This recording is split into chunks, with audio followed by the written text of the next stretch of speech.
নমস্কার। আজকে মাসিক রাশিফল নিয়ে আলোচনা করব। মাসিক রাশিফল বলতে ফেব্রুয়ারি মাসটা 2024 ফেব্রুয়ারি মাসটা 12 রাশির জন্য কেমন যাবে। তার আগে বলে রাখি, পুরো গ্রহ রাশির ট্রানজিটটা আগে আলোচনা করিনি আপনাদের কাছে। বৃহস্পতি এই মুহূর্তে বসে আছে মেষ রাশিতে। বৃহস্পতি 3 ফেব্রুয়ারি চলে যাবে অশ্বিনী নক্ষত্রে, ভরণী নক্ষত্রে। আর রাহু বসে আছে আপনার মীন রাশিতে, আর কেতু বসে আছে কন্যা রাশিতে। এবার বাকি সব গ্রহগুলো ট্রানজিটটা একটু বলে দিই। সূর্য ফেব্রুয়ারি মাসের 13 তারিখ অর্থাৎ মঙ্গলবার 3:54 কুম্ভ রাশিতে প্রবেশ করে এই মুহূর্তে বসে আছে মকর রাশিতে। অর্থাৎ 1 থেকে 12 তারিখ পর্যন্ত কিন্তু থাকবে মকর রাশিতে। আর ফেব্রুয়ারি মাসের 13 তারিখে যাবে মঙ্গলবার 3:54 বিকেল 3:54 যাবে কুম্ভ রাশিতে। বুধ দুবার কিন্তু ট্রানজিট হবে। ফেব্রুয়ারি 1 তারিখে অর্থাৎ বৃহস্পতিবার 2:29 PM অর্থাৎ 2:29 দুপুরবেলা মকর রাশিতে যাবে এবং এখন রয়েছে ধনুতে, মকরে যাবে। আবার 20 তারিখে মঙ্গলবার 6:07 AM অর্থাৎ সকাল 6:07 যাবে কুম্ভ রাশিতে। মঙ্গল ভাইটাল তার উচ্চ রাশিতে যাবে ফেব্রুয়ারি 5 তারিখে। কবে? সোমবার 9:56 রাত্রি 9:56 মকর রাশিতে যাবে। শুক্র ফেব্রুয়ারি মাসের 12 তারিখে সোমবার 5টা সময় সকাল 5টাতে যাবে মকর রাশিতে। একদম ভালো মতো এই গ্রহ রাশির এই ট্রানজিটটাই কিন্তু 12 রাশির উপর এফেক্ট আমি আলোচনা করব। এবং শনি অস্ত যাবে কিন্তু 11 তারিখ। শনি 11 তারিখ অস্ত যাবে, থাকবে কতদিন? 8ই মার্চ পর্যন্ত। আর চন্দ্র আমি 1 তারিখ থেকে যেহেতু বিচার দিচ্ছি, চন্দ্র থাকবে তুলা রাশিতে। তুলা রাশিতে বৃহস্পতিবার 2:32 পৌঁছবে। সুতরাং এই যে ট্রানজিটটা আপনাদের পুরো 9টা গ্রহ ট্রানজিটটা বললাম, এইটাই 12 রাশির উপর কি এফেক্ট হবে এটাই আপনাদের কাছে আমি আজ আলোচনা করব। কর্কট রাশির উপর এই 9 গ্রহের যে ট্রানজিটটা, এই তার উপর বেশ করে ফেব্রুয়ারি মাসটা কেমন যাবে সেটা আপনাদের কাছে এবার আমি উপস্থাপনা করছি। ফেব্রুয়ারি মাসটার প্রথম বলছি, আমাদের প্রথম জিনিসটা হচ্ছে ধনভাব। ধনভাবটা হচ্ছে 1 তারিখ থেকে 13 তারিখ পর্যন্ত। কেননা যে আমি যে গ্রহ রাশির ট্রানজিটটা বলছি তারপরে কিন্তু পুরো আমাদের পুরো ইয়েটা ওভারঅলটা বিচারটা হবে, মোটামুটি ভালোই থাকবে। ছোটখাটো কোনো প্রাপ্তিযোগ হতে পারে, আপনার সাথে কোনো ছোটখাটো চুক্তি হতে পারে। কিন্তু 14 তারিখ থেকে যখন মানে 13 তারিখে যেন সূর্য যখন কনভার্ট করছে, তখন কিন্তু সূর্য শনির জুতো তৈরি হচ্ছে। তখন সরকারি কোনো পেশা, আপনি সরকারি রিলেটেড কোনো কর্মের সাথে জড়িত থাকেন বা আইনি ঝামেলার মধ্যে কোনো জড়িত থাকেন বা কোনো লিটিগেশন হয়তো কোনো চলছিল, এই সময়টা কিন্তু আপনাকে একটু সমঝে চলতে হবে। বা কোনো চাপ আসছে, আপনার কোনো ইনকাম ট্যাক্স বা কোনো জিএসটি এরকম পেশার বা কোনো হয়তো কোনো চালান বা এরকম কিছু কাটতে হতে পারে। আপনি সরকারি চাকরি ঊর্ধ্বতন কর্তৃপক্ষ বা আপনার যে হায়ার বস বা কাজে যায়, এরকম কিন্তু চাপ হতে পারে। এটা কিন্তু আমি এরপর ইয়েটা বলবো। বা ধরুন জিএসটি ব্যাপারটা একটু চাপ হলো, কিন্তু আপনাকে একটা কথা মাথায় রাখতে হবে, এই 14 তারিখের পর থেকে আপনাকে কিন্তু খুব সাবধানে চলতে, বিশেষ করে টাকা ধার দেওয়ার ব্যাপারে বা কাউকে কোনো ইনভেস্টের ব্যাপারে খুব সাবধানে চলতে হবে। যদি কাউকে টাকা ধার দেন বা ইনভেস্ট করেন, তাহলে কিন্তু এই সময় কিন্তু লস হতে পারে, টাকাটা ফেরত নাও পেতে পারেন। শরীরটা নিয়ে বলি, শরীরটা হচ্ছে আপনার কিন্তু এই সময় বিশেষ করে ফ্যামিলির লোকেদের নিয়ে টেনশন। আপনি বিবাহিত হন বা অবিবাহিত হন, হয়তো আপনি বাবা মার শরীর নিয়ে, ভাই বোনের শরীর নিয়ে বা নিজের শরীর নিয়ে, বা আপনি বিবাহিত হন যে সন্তানের শরীর নিয়ে বা আপনার লাইফ পার্টনার শরীরটা নিয়ে আপনার টেনশন থাকবে। এই জন্য কিন্তু অর্থ খরচ হতে পারে। এবার চলে আসি, আপনার ফ্যামিলির সাথে হয়তো কোথাও আপনি ছোটখাটো কোনো ট্যুরে যেতে পারেন বা কোনো ফাংশনে যেতে পারেন, কোনো ম্যারেজ যেতে অনুষ্ঠানে যেতে পারেন।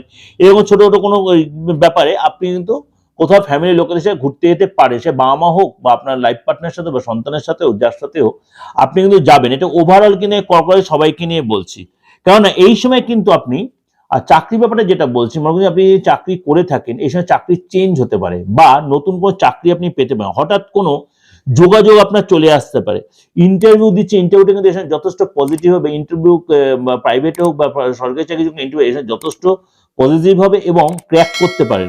কোনো গিফট পেতে পারেন কারোর কাছ থেকে। যদিও আপনার শনি ঢাইয়া চলছে, আপনি একটু সমঝে চলতে, কারণ আমি বারবার যে এতগুলো গ্রহ যে ট্রানজিট আমি বললাম, তাতে কিন্তু 12 রাশির সাথে আপনারও কিন্তু 11 রাশির সাথে আপনার উপরও কিন্তু সেটা ভালো মন্দ এফেক্ট। অর্থাৎ মাসে 2 সপ্তাহ ভালো যাবে, আর 2 সপ্তাহ আপনাকে একটু চাপে রাখবে সব দিক দিয়ে, সে শরীরই বলুন, ধন সম্পত্তির দিক দিয়ে বলুন, সেটাই। এবার চলি সন্তানের দিক দিয়ে। আপনি যদি বিবাহিত নেন, যে আপনার সন্তান থেকে থাকে, সন্তানের দ্বারা যথেষ্ট আপনি মানে গর্বিত হবেন। একদম সন্তান হয়তো এই সময় আপনার কথা শুনে চলবে, বা সন্তান হয়তো কোনো জায়গায় কোনো অনুষ্ঠানে গেছে, আপনার সন্তান যদি বড় হয় বা কোনো জায়গায় কোনো গিফট হতে পারে, কোনো কাজে অনার্ড হতে পারে আপনার সন্তান, আপনি বয়স্ক যদি হন কর্কট রাশি, আপনার সন্তানের দ্বারা যথেষ্ট আপনি গর্বিত হবেন।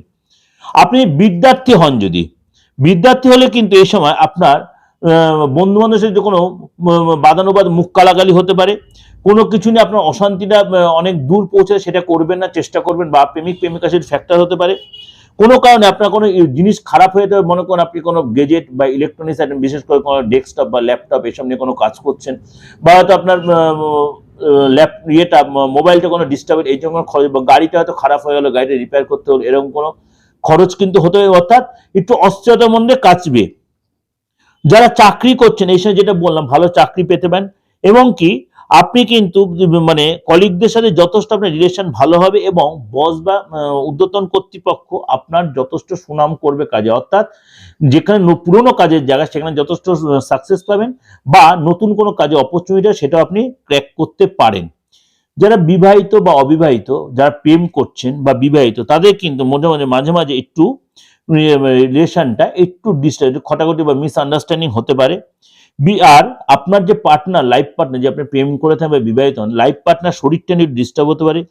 বাবা মার সাথে আপনি বিবাহিত হন, আপনার লাইফ পার্টনারের সাথে আপনার বাবা মা বা আপনার শ্বশুর শাশুড়ির সাথে আপনার কোনো বাদানুবাদ বা তর্ক বিতর্ক একটু হতে পারে। সেটার মধ্যে আপনি চেষ্টা করবেন নিজে কোনো ইন্টারফেয়ার না করতে, তাহলে সেটা তিল থেকে তাল হতে পারে। সুতরাং সেটা আপনি দুজনকে অ্যাডজাস্ট করে, কিন্তু আপনির মধ্যে এমনভাবে ইন্টারফেয়ার করবেন না যেটা অশান্তিটা আরো বেশি বড় হয়।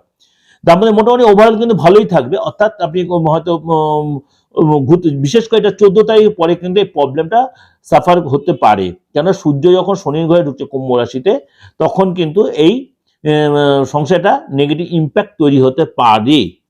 সবার যাবে তা না, এটুকু ওভারঅল ডিসকাশন করছি। যারা ব্যবসা করছেন এই সময় কিন্তু আপনার কোনো খরচ হতে, বিশেষ করে আপনার যদি প্রোডাকশন রিলেটেড কোনো ব্যবসা হয়, তাহলে কর্মচারী দ্বারা বা মেশিনটা কোনো ডিস্টার্ব হতে পারে, কর্মচারী দ্বারা কোনো প্রবলেম হতে পারে। এবং কি আপনার 5 তারিখের পথে যখন আপনার মঙ্গল যখন মকরে যাচ্ছে, কারণ কিন্তু কর্কট রাশির জন্য মঙ্গল হচ্ছে মেন গ্রহ, তখন মকরে কিন্তু যখন উচ্চস্থ 6 তারিখের পর থেকে সময়টা কিন্তু আপনার অনেকটা ফেভারে যাবে। আপনার কোনো নতুন কাজের যোগাযোগ হতে পারে। যারা ভূমি সংক্রান্ত কোনো কাজ করছেন বা ল্যান্ড রিলেটেড কোনো কাজ করছেন বা কোনো কনস্ট্রাকশন রিলেটেড কোনো কাজ করছেন, এরকম কাজে যা করছেন যথেষ্ট ডেভেলপ পাবেন। এসে আবার বড় চুক্তি হতে পারে, আপনার কোনো অ্যাডভান্স পেতে পারেন। আপনি মাথাটা কিন্তু গরম করবেন না, মাথাটা ঠান্ডায় এখন ডিসিশন নেবেন, ঔদ্ধত্য বেশি দেখাবেন না, নিজে কেউ সাবমিসিভে কোনো কাজ করে আপনি কিন্তু 6 তারিখের পর থেকে অনেক মানে ব্যবসা রিলেটেড কোনো কাজ কিন্তু যথেষ্ট সাকসেস। কিন্তু 1 তারিখ থেকে 5 তারিখ পর্যন্ত নিজেকে একটু সমঝে চলতে হবে। লেবারের দ্বারা কোনো আপনার অসুবিধা হতে পারে, সেগুলো কিন্তু সমঝে নিতে হবে আপনাকে। এমনকি আপনাকে কেউ হয়তো কোনো কিছু ইনভেস্টের জন্য বলবে, সেইখানটা কিন্তু আপনি অ্যাভয়েড না করে এগোতে পারেন, এটা কিন্তু রিকোয়েস্ট। কর্কট রাশির লোকেদের আপনাকে কেউ হয়তো কোনো ব্যাপারে কেউ হয়তো সুবুদ্ধি দিল, সে হয়তো কোনো হিতাঙ্কি এলো, কিন্তু সেটা একটু যদি অসুবিধা হয়, যদি বুঝতে অসুবিধা হয়, কনফিউজ হয়, কারণ কর্কট রাশির মাঝে একটু কনফিউজড হয়ে যায়, সেটা অ্যাভয়েড করে তাহলে আপনি চেষ্টা করবেন কারোর সাথে কনসাল্ট করে সেটাকে ক্যাচ করতে বা ক্যাচ করতে, ঠিক আছে। সুতরাং মানে এই যে হিতাঙ্কি কেউ আসবে আপনি অ্যাডভাইস দেন বা কোনো ব্যবসাকে ইনভলভ করেন পার্টনারশিপ ব্যবসা, তাহলে যদি আপনি নিজের ডিসিশন না নিতে কারোর সাথে কনসাল্ট করে সেটা কিন্তু আপনি এগোতে পারেন। সুতরাং ওভারঅল কিন্তু ফেব্রুয়ারি মাসটা কর্কট রাশির জন্য কিন্তু ভালো মন্দ মিশে বেশিটাই ভালো, অনেকটা মানে ঢাইয়া চললো, আপনার কিন্তু অনেকটাই ফেভারে যাবে, যেহেতু মকরে আপনার মঙ্গল উচ্চস্থ হয়ে আপনার ফেভারে সাপোর্ট করছে। সুতরাং ওভারঅল ডিসকাশন করলাম, ভালো লাগবে অবশ্যই।